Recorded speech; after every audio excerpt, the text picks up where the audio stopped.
Page 83, number 2. Caden has 105 tickets to give away. He gives 5 tickets to each person who asks for tickets. He records the number of tickets that he has left by subtracting 5 from the previous total. How many times can Caden give away 5 tickets? So we have a total of 105, and we know we are breaking it up into groups of 5. So we're going to divide. So the first thing we do is we write out our multiples of 5.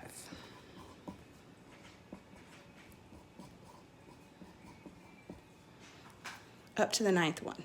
Now we're going to do this 2 different ways. We're going to do this with the box like we did in class, and we're going to do it the old way so that your parents can see the correlation between the two. All right, so we're going to start out with our 105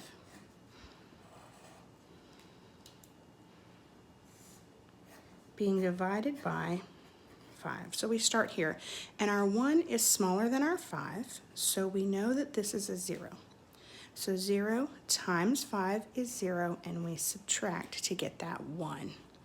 We're going to bring our 1 over here and place it right here in front of our 0. So now in this box, we're working with a 10. So 10 is bigger than 5, so we go up to our multiples, and 10 is there. It is the 1, 2. It is the second one. So 2 goes on top. 2 times 5 is 10, and we have the 0 to bring over. And now we have a 5. Well, 5 and 5 are equal, so we know it's up here because it is the first multiple. So 1 times 5 is 5, and our remainder is 0. So now let's look at it a different way. Let's look at it so your parents can see the correlation between what we just did and what they did. So you start here. Same thing, you still use the multiples, and you know that 1 is smaller than 5. So I'm going to come over and I'm going to grab this whole number right here, 10. And so I, again, go up to my multiples because 10 is bigger than 5, and I say 5, 10. It is the second one. So just like up here when you went 2 times 5, we're going to do that again. 2 times 5 is 10. And we're going to put a placeholder here. So 5 minus 0 is 5, and 10 minus 10 is 0. So again, we have the 0, 5, just like we did up here in this box.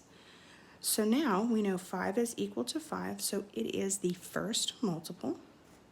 So 1 times 5 is 5, and our remainder is still 0. So when we go back to the problem, how many times can Caden give away 5 tickets? He can do that 21 times with no remainder, so the answer will be C.